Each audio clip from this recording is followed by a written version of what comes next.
Hello, good morning. Non-agricultural credit societies എന്ന 9th ചാപ്റ്ററിനകത്ത് നമുക്ക് discuss ചെയ്യാനുണ്ടായിരുന്നത് 3 ഇൻസ്റ്റിറ്റ്യൂഷനുകളെ കുറിച്ചായിരുന്നു. First one cooperative urban banks, second employees cooperative credit societies, third housing societies. ഇതിനകത്ത് first institution cooperative urban banks, ഈ part already നമ്മൾ discuss ചെയ്ത് കഴിഞ്ഞു.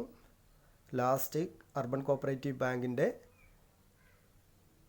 Problems faced by urban cooperative banks, ഇത്രയുമാണ് നമ്മൾ ഓൾറെഡി പറഞ്ഞു കഴിഞ്ഞത്.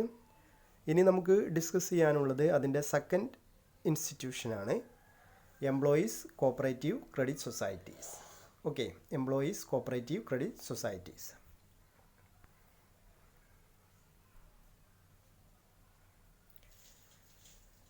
Employees cooperative credit societies are organized among the salaried employees and fixed wage earners of government department, semi-government institutions and private undertakings.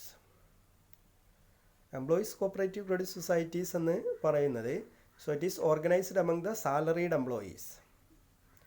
Salaried employeesോ അതല്ലെങ്കിൽ fixed wage earners of government department, government ഡിപ്പാർട്ട്മെൻറ്റുകളിൽ work ചെയ്യുന്ന fixed wage ഏണേഴ്സോ അതല്ലെങ്കിൽ semi government ഇൻസ്റ്റിറ്റ്യൂഷനുകളിൽ work ചെയ്യുന്ന fixed wage ഏണേഴ്സോ അതല്ലെങ്കിൽ പ്രൈവറ്റ് അണ്ടർടേക്കിങ്ങുകളിൽ, പ്രൈവറ്റ് സ്ഥാപനങ്ങളിൽ വർക്ക് ചെയ്യുന്ന ഫിക്സഡ് വേജ് ഏണേഴ്സോ കൂടി ചേർന്നുകൊണ്ട് ഓർഗനൈസ് ചെയ്യുന്ന ഒരു ഇൻസ്റ്റിറ്റ്യൂഷനാണ് എംപ്ലോയീസ് കോപ്പറേറ്റീവ് ക്രെഡിറ്റ് സൊസൈറ്റീസ് എന്ന് പറയുന്നത്. ഓക്കെ, അതിനകത്ത് സാലറീഡ് എംപ്ലോയീസ് ആയിരിക്കാം.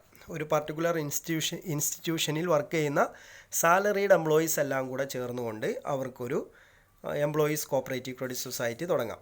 അതല്ലെങ്കിൽ ഒരു fixed wage earners of government department, ഒരു പർട്ടിക്കുലർ ഗവൺമെൻറ് ഡിപ്പാർട്ട്മെൻറ്റിൽ കീഴിൽ വർക്ക് ചെയ്യുന്ന ഫിക്സഡ് വേജ് ഏണേഴ്സ് എല്ലാവരും കൂടി ചേർന്നുകൊണ്ട് അവർക്കൊരു employees cooperative credit society establish ചെയ്യാം. അതല്ലെങ്കിൽ എന്ത് ചെയ്യാം, സെമി ഗവൺമെൻറ് ഇൻസ്റ്റിറ്റ്യൂഷനുകളാവാം, പ്രൈവറ്റ് അണ്ടർടേക്കിങ്സുകളിൽ വർക്ക് ചെയ്യുന്ന ആളുകളാവാം. ഇപ്പം ഒരു സെപ്പറേറ്റ് ഇൻസ്റ്റിറ്റ്യൂഷനിൽ വർക്ക് ചെയ്യുന്ന അല്ലെങ്കിൽ ഒരു സെപ്പറേറ്റ് മേഖലയിൽ വർക്ക് ചെയ്യുന്ന എല്ലാ വർക്കേഴ്സും കൂടി ചേർന്നുകൊണ്ട് ഉണ്ടാക്കുന്ന ഒരു കോപ്പറേറ്റീവ് ഇൻസ്റ്റിറ്റ്യൂഷനാണ് എംപ്ലോയീസ് കോപ്പറേറ്റീവ് ക്രെഡിറ്റ് സൊസൈറ്റീസ് എന്ന് പറയുന്നത്. നമുക്കിപ്പോൾ ഒരു എക്സാമ്പിൾ പറയുകയാണെങ്കിൽ, ഇപ്പോൾ കാലിക്കറ്റ് യൂണിവേഴ്സിറ്റിക്കകത്ത് യൂണിവേഴ്സിറ്റിയിൽ വർക്ക് ചെയ്യുന്ന ഒത്തിരി എംപ്ലോയീസ് ഉണ്ട് പല ഡിപ്പാർട്ട്മെൻറ്റുകളിലായിട്ട്. അപ്പം ഈ കാലിക്കറ്റ് യൂണിവേഴ്സിറ്റിയുടെ കീഴിൽ വർക്ക് ചെയ്യുന്ന എല്ലാ എംപ്ലോയീസും കൂടെ ചേർന്നുകൊണ്ട് അവർക്കൊരു employees cooperative credit society start ചെയ്യാം.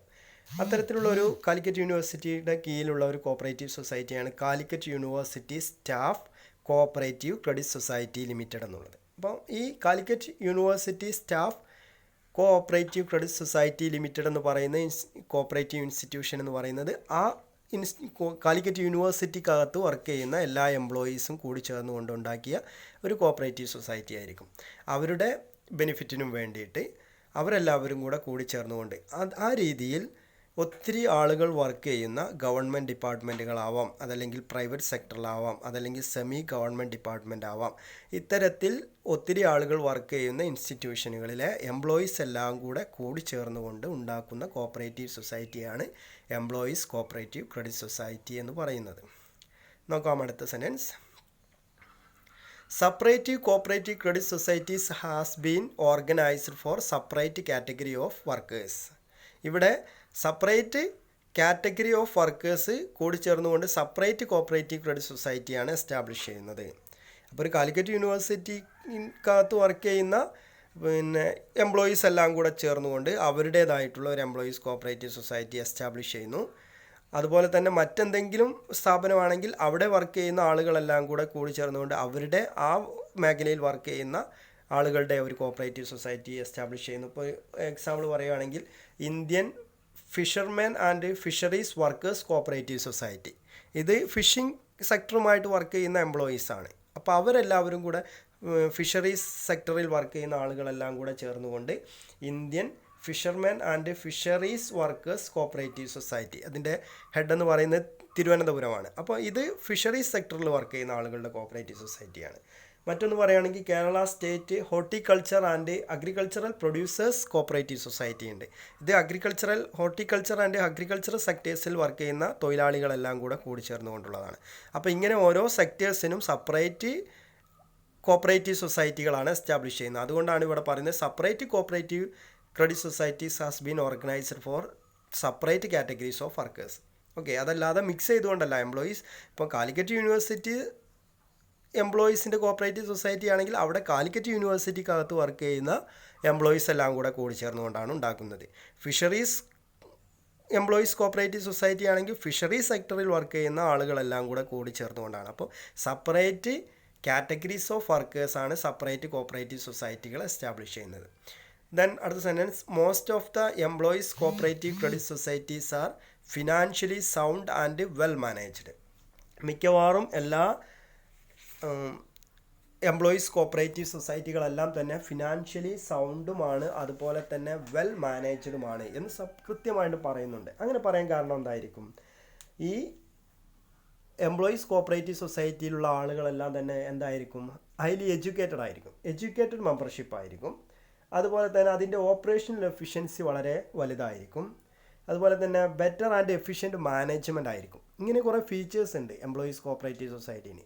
കാരണം അതിനകത്ത് സാലറീഡ് എംപ്ലോയീസാണ് അധികവും വരുന്നത്. അതുപോലെ തന്നെ ഫിക്സഡ് വെയ്ജ് ഏണേഴ്സാണ്. ഗവൺമെൻറ് ഡിപ്പാർട്ട്മെൻറ്റിലോ സെമി ഗവൺമെൻറ് ഡിപ്പാർട്ട്മെൻറ്റിലോ വർക്ക് ചെയ്യുന്ന ഫിക്സഡ് വെയ്ജ് ഏണേഴ്സിൻ്റെ ഇതായിട്ടുള്ള കോപ്പറേറ്റീവ് സൊസൈറ്റികളാണ് എംപ്ലോയീസ് കോപ്പറേറ്റീവ് സൊസൈറ്റിയിൽ അധികവും വരുന്നത്. അതുകൊണ്ട് തന്നെ ഇവർക്കൊരു ഫിക്സഡ് വെയ്ജ് ഏണിംഗ് ഉണ്ട്. അതുകൊണ്ട് തന്നെ എന്തായിരിക്കും? ഫിക്സഡ് ആയിട്ടൊരു സാലറി കിട്ടുന്ന ഒരു വ്യക്തിയെ സംബന്ധിച്ചിടത്തോളം അയാളുടെ ഫിനാൻഷ്യൽ കപ്പാസിറ്റി എന്ന് പറയുന്നത് കമ്പാരറ്റീവ്ലി എന്താണ്? നല്ലതായിരിക്കും. അതുകൊണ്ട് തന്നെ മിക്കവാറും എംപ്ലോയീസ് കോപ്പറേറ്റീവ് ക്രെഡിറ്റ് സൊസൈറ്റികളെല്ലാം തന്നെ എന്താണ്? ഫിനാൻഷ്യലി സൗണ്ടാണ്, ഹൈലി എഡ്യൂക്കേറ്റഡ് ആയിരിക്കും എന്നുള്ളതുകൊണ്ട് വെൽ മാനേജ്ഡും ആയിരിക്കും. ഓക്കെ, ദെൻ അടുത്തൊരു പാരഗ്രാഫിൽ പറയുന്ന ഇതിൻ്റെ ഒബ്ജക്റ്റാണ്. The main object of such society is to promote thrift and savings among the employees. ഈ സെപ്പറേറ്റ് സെക്ടറിൽ വർക്ക് ചെയ്യുന്ന എംപ്ലോയീസിൻ്റെ ഒരു കൂട്ടായ്മയാണല്ലോ എംപ്ലോയീസ് കോപ്പറേറ്റീവ് ക്രെഡിറ്റ് സൊസൈറ്റി. അപ്പോൾ അത്തരത്തിലുള്ള എംപ്ലോയീസിൻ്റെ സേവിങ് ഹാബിറ്റ് എന്ത് ചെയ്യണം? പ്രൊമോട്ട് ചെയ്യണം. അതുപോലെ തന്നെ ത്രിഫ്റ്റ് പ്രൊമോട്ട് ചെയ്യണം. ത്രിഫ്റ്റ് മീൻസ് എന്താണ്? മിതവ്യയം. നമ്മൾ പറഞ്ഞിട്ടുണ്ട് മിതവ്യയം അല്ലേ? നമുക്ക് കിട്ടുന്ന സാലറി അല്ലെങ്കിൽ കിട്ടുന്ന വേജ് ഏറ്റവും എഫിഷ്യൻ്റ് ആയിട്ട് യൂട്ടിലൈസ് ചെയ്യലാണ് എന്ത്? ത്രിഫ്റ്റ് എന്ന് പറയുന്നത്. അത്തരത്തിൽ promote thrift and savings among employees and to provide credit to the members. ആവശ്യമുള്ള ആളുകൾക്ക് എന്തും വേണം? ക്രെഡിറ്റും പ്രൊവൈഡ് ചെയ്ത് കൊടുക്കണം. ഓക്കെ, ആളുകൾ എംപ്ലോയീസിനെ സംബന്ധിച്ചിടത്തോളം അവർക്ക് ചിലപ്പോൾ എന്താ ചെയ്യാം? ചില തരത്തിലുള്ള പ്രയാസങ്ങളുണ്ടാകും, അല്ലെങ്കിൽ എന്തെങ്കിലും തരത്തിലുള്ള എമർജൻസി ഉണ്ടാകും. So to meeting the emergency needs അല്ലേ ടു ദ മെമ്പേഴ്സിൻ്റെ എമർജൻസി നീഡ്സ് മീറ്റ് ചെയ്യുന്നതിന് വേണ്ടിയിട്ട് എന്ത് ചെയ്യണം? ക്രെഡിറ്റ് പ്രൊവൈഡ് ചെയ്യണം. അപ്പോൾ ആ രീതിയിൽ ആ കോപ്പറേറ്റീവ് സൊസൈറ്റിയിൽ എംപ്ലോയീസ് കോപ്പറേറ്റീവ് സൊസൈറ്റിയിൽ മെമ്പേഴ്സ് ആയിട്ടുള്ള ആളുകളുടെ എമർജൻസി നീഡ്സ് മീറ്റ് ചെയ്യുന്നതിന് വേണ്ടി ക്രെഡിറ്റ് പ്രൊവൈഡ് ചെയ്യുക, അവരുടെ സേവിങ്സ് പ്രൊമോട്ട് ചെയ്യുക, അവരുടെ ത്രിഫ്റ്റ് പ്രൊമോട്ട് ചെയ്യുക. ഇത്തരം ഒബ്ജക്ട്സ് ഒക്കെ വെച്ചുകൊണ്ടാണ് എന്ത് ചെയ്യുന്നത്? ഒരു എംപ്ലോയീസ് കോപ്പറേറ്റീവ് ക്രെഡിറ്റ് സൊസൈറ്റി പ്രവർത്തിക്കുന്നത്. The loans provided to the members are deducted from their salaries. ഒരു എംപ്ലോയീസ് കോപ്പറേറ്റീവ് ക്രെഡിറ്റ് സൊസൈറ്റീസിനെ സംബന്ധിച്ചിടത്തോളം ലോൺ കൊടുക്കുന്നതിന് വലിയ പ്രയാസമില്ല.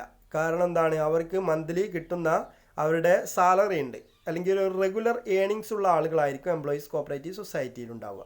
അപ്പോൾ ഒരു സാലറീഡ് പേഴ്സൺ ആണെങ്കിൽ അയാൾക്ക് കൊടുക്കുന്ന ലോണിൻ്റെ ഒരു സെർട്ടൺ പെർസെൻറ്റേജ് എല്ലാ മാസവും അയാൾക്ക് കിട്ടുന്ന സാലറിയിൽ നിന്ന് ഡിഡക്റ്റ് ചെയ്ത് കൊടുക്കുകയാണ് ചെയ്യുന്നത്. അതുകൊണ്ട് തന്നെ എന്താണ്? ഇവിടെ ഓവർ ഡ്യൂസ്, പണം തിരിച്ചടവ് ഇല്ലാത്ത പ്രയാസമൊന്നും ഉണ്ടാവില്ല. ലോൺ എടുത്തിട്ട് ആളുകൾ തിരിച്ചു കൊടുക്കാത്ത പ്രയാസമൊന്നും ഉണ്ടാവില്ല. The loans provided to the members are deducted from their salary. അവർക്ക് മന്ത്ലി കിട്ടുന്ന സാലറിയിൽ നിന്ന് ലോൺ എമൗണ്ടിൻ്റെ എന്താണ് അടയ്ക്കേണ്ട ഓരോ മന്ത്ലി ഇൻസ്റ്റാൾമെൻറ്റ് എത്രയാണോ അത് ഡിഡക്റ്റ് ചെയ്തിട്ട് ബാക്കിയാണ് എന്ത് ചെയ്യുക? സാലറിയുടെ എംപ്ലോയീസിന് ബാക്കി കൊടുക്കുക. Okay, the number of members of the societies varies according to the size of the society ആണ്.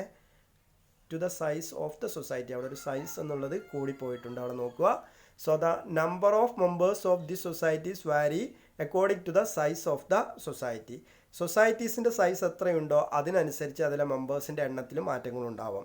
ഇപ്പോൾ കാലിക്കറ്റ് യൂണിവേഴ്സിറ്റിയെ സംബന്ധിച്ചിടത്തോളം കാലിക്കറ്റ് യൂണിവേഴ്സിറ്റി ഒരുപാട് ഡിപ്പാർട്ട്മെൻറ്റുകളുണ്ട്, ഒത്തിരി എംപ്ലോയീസ് വർക്ക് ചെയ്യുന്നുണ്ട്. അപ്പോൾ അവിടുത്തെ സൊസൈറ്റിയെ സംബന്ധിച്ചിടത്തോളം എന്തായിരിക്കും, ആ എംപ്ലോയീസ് കോപ്പറേറ്റീവ് സൊസൈറ്റിയിലെ മെമ്പേഴ്സിൻ്റെ എണ്ണവും കമ്പാരറ്റീവ്ലി കൂടുതലായിരിക്കും in the case of compare to other society. ഇപ്പോൾ മറ്റൊരു സൊസൈറ്റി എടുക്കുക അല്ലെങ്കിൽ മറ്റൊരു എംപ്ലോയീസ് കോപ്പറേറ്റീവ് സൊസൈറ്റി എടുക്കുക, അപ്പോൾ അതിനകത്ത് വർക്കേഴ്സ് കുറവാണെങ്കിൽ അതിലെ മെമ്പേഴ്സിൻ്റെ എണ്ണവും കുറവായിരിക്കും. അപ്പോൾ എത്രത്തോളം ആണോ അതിൽ നമ്പർ ഓഫ് മെമ്പേഴ്സ് എത്രത്തോളം ഉണ്ടോ എന്നുള്ളത് ആ സൊസൈറ്റിയിലെ എത്രത്തോളം അല്ലെങ്കിൽ ആ ഒരു ഇൻസ്റ്റിറ്റ്യൂഷനകത്ത് എത്രത്തോളം ആളുകളുണ്ടോ അതിനനുസരിച്ച് മാറ്റം ഉണ്ടാവും എന്നുള്ളതാണ് പറയുന്നത്. നോക്കുക, ദെൻ അതിൻ്റെ ഏരിയ ഓഫ് ഓപ്പറേഷൻ ആണ്. The area of operation is normally limited to the department or a institution. ഒരു പർട്ടിക്കുലർ ഡിപ്പാർട്ട്മെൻറ്റിനകത്തോ അല്ലെങ്കിൽ ഒരു പർട്ടിക്കുലർ ഇൻസ്റ്റിറ്റ്യൂഷനകത്തോ ആയിരിക്കും നോർമലി അതിൻ്റെ ഏരിയ ഓഫ് ഓപ്പറേഷൻ. ഇപ്പോൾ കാലിക്കറ്റ് യൂണിവേഴ്സിറ്റി നമ്മൾ പറഞ്ഞു, Calicut university staff cooperative credit society limited എന്ന് പറഞ്ഞു കഴിഞ്ഞാൽ ആ കാലിക്കറ്റ് യൂണിവേഴ്സിറ്റിക്കകത്ത് ഒതുങ്ങി നിൽക്കുന്നതായിരിക്കും. അതാണ് ഇൻസ്റ്റിറ്റ്യൂഷൻ എന്ന് പറയുന്നത്. Normally limited to the institution. ആ ഇൻസ്റ്റിറ്റ്യൂഷനകത്താണ് എന്ത് ചെയ്യുക, അതല്ലെങ്കിൽ ആ ഡിപ്പാർട്ട്മെൻറ്റിനകത്തായിരിക്കും അതിൻ്റെ ഒതുങ്ങി നിന്നിട്ടുള്ള പ്രവർത്തനമായിരിക്കും ഒരു എംപ്ലോയീസ് കോപ്പറേറ്റീവ് ക്രെഡിറ്റ് സൊസൈറ്റിയിൽ ഉണ്ടായിരിക്കുക. സംടൈംസ് ചിലപ്പോൾ എന്താവാം, the area will be extended to the all district. ഇത് വളരെ റയർ കേസിലാണ് അതിൻ്റെ ഏരിയ ഓപ്പറേഷൻ എന്ത് ചെയ്യാം, എൻ്റയർ ഡിസ്ട്രിക്റ്റ് എന്ത് ചെയ്യാം, എക്സ്റ്റെൻഡ് ചെയ്യാം. നമ്മൾ നേരത്തെ പറഞ്ഞു വരുന്നു എന്താണ്, fisheries workers cooperative society. Fisheries സെക്ടറിൽ വർക്ക് ചെയ്യുന്ന ആളുകളുടെ കോപ്പറേറ്റീവ് സൊസൈറ്റി എന്ന് പറയുമ്പോൾ ഒരു പക്ഷേ എന്താവാം, ഒരു ഡിസ്ട്രിക്ട് മൊത്തം കവർ ചെയ്യാം. കാരണം ലിമിറ്റഡ് ആയിട്ടുള്ള ഏരിയയിൽ മാത്രമാണ് ഉള്ള ആളുകൾ മാത്രമാണ് ഇതിനകത്ത് പ്രവർത്തിക്കുന്നത്. അപ്പം ആ ഒരു ഡിസ്ട്രിക്റ്റിനകത്ത് എവിടെയെല്ലാം ഫിഷറീസ് സെക്ടേഴ്സിലുള്ള ആളുകളുണ്ട് അവരെല്ലാം കൂടെ ഉൾപ്പെടുത്തിക്കൊണ്ടായിരിക്കും അത്തരത്തിലുള്ള കോപ്പറേറ്റീവ് സൊസൈറ്റി ഉണ്ടാക്കുന്നത്. അപ്പം അവിടെ എന്ത് ചെയ്യാം, ഒരു പക്ഷേ ഒരു എക്സ്റ്റെൻഡഡ് ടു ഓൾ ഡിസ്ട്രിക്റ്റ്, ഒരു ഡിസ്ട്രിക്റ്റ് മൊത്തം കവർ ചെയ്യാം. നോർമൽ കേസിൽ ഒരു എംപ്ലോയീസ് കോപ്പറേറ്റീവ് സൊസൈറ്റി എന്ന് പറയുന്നത് so working the area operation is normally limited to the institution. ആ ഒരു ഇൻസ്റ്റിറ്റ്യൂഷനകത്ത് തന്നെ ആയിരിക്കും ഇത് കവർ ചെയ്യുന്നത്. ഓക്കെ, അപ്പോൾ ഇത്രയും ഇതിൻ്റെ ഒരു ഇൻട്രൊഡക്ഷൻ പാർട്ടായിട്ട് വളരെ കുറച്ച് ഭാഗം മാത്രമേ ഈ എംപ്ലോയീസ് കോപ്പറേറ്റീവ് സൊസൈറ്റീസിനെ കുറിച്ച് പറയുന്നുള്ളൂ. ഇനി അതിൻ്റെ ഒരു ഫീച്ചേഴ്സ് പറയണം, അത് നമുക്ക് അടുത്തൊരു വീഡിയോയിൽ നമുക്ക് ചെയ്യാം. എംപ്ലോയീസ് കോപ്പറേറ്റീവ് സൊസൈറ്റീസിൻ്റെ ഫീച്ചേഴ്സ്, അതുപോലെ തന്നെ പേഴ്സണൽ സെക്യൂരിറ്റി ലോൺസ് കൊടുക്കാറുണ്ട് ഈ കാര്യം, പിന്നെ ഈ എംപ്ലോയീസ് കോപ്പറേറ്റീവ് സൊസൈറ്റി അതും കൂടെ ഒന്ന് പറയണം. അത് രണ്ടും നമുക്ക് അടുത്തൊരു വീഡിയോയിൽ ചെയ്യാം. ഇപ്പോൾ ഇവിടെ നമ്മൾ പറഞ്ഞ കാര്യം ഇത്രയാണ്. എംപ്ലോയീസ് കോപ്പറേറ്റീവ് ക്രെഡിറ്റ് സൊസൈറ്റീസ് എന്ന് പറയുന്നത് സാലറീഡ് എംപ്ലോയീസോ അല്ലെങ്കിൽ fixed wage earners of government department, semi government department and private undertaking.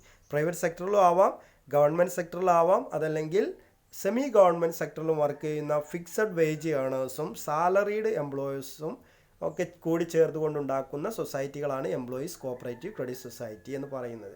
സാധാരണഗതിയിൽ ഒരു പർട്ടിക്കുലർ ഇൻസ്റ്റിറ്റ്യൂഷനകത്ത് വർക്ക് ചെയ്യുന്ന ആളുകൾ, തൊഴിലാളികളെല്ലാം കൂടെ കൂടി ചേർന്നുകൊണ്ടാണ് ഇത്തരത്തിലുള്ള കോപ്പറേറ്റീവ് സൊസൈറ്റി ഉണ്ടാക്കുന്നത്. അതിന് നമ്മൾ പറഞ്ഞൊരു എക്സാമ്പിൾ പറഞ്ഞിരുന്നു, Calicut university staff cooperative credit society. അപ്പോൾ കാലിക്കറ്റ് യൂണിവേഴ്സിറ്റിയിലെ സ്റ്റാഫ് എല്ലാം കൂടെ കൂടി ചേർന്നുകൊണ്ട് അവിടെ വർക്ക് ചെയ്യുന്ന എംപ്ലോയീസ് എല്ലാം കൂടെ കൂടി ചേർന്നുകൊണ്ട് ഉണ്ടാക്കുന്ന ആ രീതിയിൽ ഒരു ഇൻസ്റ്റിറ്റ്യൂഷനകത്ത് വർക്ക് ചെയ്യുന്ന ആളുകളെല്ലാം കൂടെ fixed wage earners, salaried employees കൂടി ചേർന്നുകൊണ്ട് ഉണ്ടാക്കുന്ന സൊസൈറ്റികളാണ് എംപ്ലോയീസ് കോപ്പറേറ്റീവ് സൊസൈറ്റി എന്ന് പറയുന്നത്. ഇതിൻ്റെ മെയിൻ എയിം നമ്മൾ പറഞ്ഞു, ആ സ്ഥാപനത്തിൽ വർക്ക് ചെയ്യുന്ന എംപ്ലോയീസിൻ്റെ അവർക്ക് കിട്ടുന്ന സാലറി എന്ത് ചെയ്യണം, ഏറ്റവും മിതവ്യയത്തിൽ ഉപയോഗിക്കണം. അപ്പം to promote thrift, savings. Okay, അതുപോലെ തന്നെ നമ്മൾ മറ്റൊരു കാര്യം പറഞ്ഞു, അവരുടെ എമർജൻസി നീഡ്സ് മീറ്റ് ചെയ്യുന്നതിന് ആവശ്യമായിട്ടുള്ള ക്രെഡിറ്റ് പ്രൊവൈഡ് ചെയ്യുക എന്നുള്ളതാണ് ഇത്തരത്തിലുള്ള സൊസൈറ്റികളുടെ ലക്ഷ്യം. Area of operation normally limited to the institution or a department. ഒരു പർട്ടിക്കുലർ ഡിപ്പാർട്ട്മെൻറ്റിലുള്ള ആളുകൾ മാത്രമാണെങ്കിൽ ആ പർട്ടിക്കുലർ ഡിപ്പാർട്ട്മെൻറ്റിൽ മാത്രം ഒതുങ്ങി നിൽക്കും. ഒരു ഇൻസ്റ്റിറ്റ്യൂഷനകത്ത് മാത്രമാണെങ്കിൽ ആ ഇൻസ്റ്റിറ്റ്യൂഷനകത്ത് മാത്രം ഒതുങ്ങി നിൽക്കും. സംടൈംസ് ചിലപ്പോൾ എന്ത് ചെയ്യാം, area of operation will be extended to all district. ഇത്രയും കാര്യങ്ങൾ അതിൻ്റെ ഒരു ജനറൽ ഇൻട്രൊഡക്ഷൻ ആയിട്ട് നമ്മൾ പറയണം. പിന്നെ അതിൻ്റെ features, then personal security loan. ഇത്രയും കാര്യങ്ങളാണ് നമുക്ക് പറയാനുള്ളത്. അപ്പോൾ 2 ഫീച്ചേഴ്സും പേഴ്സണൽ സെക്യൂരിറ്റി ലോൺസും അടുത്തൊരു വീഡിയോയിൽ നമുക്ക് പറയാം. Okay, thank you.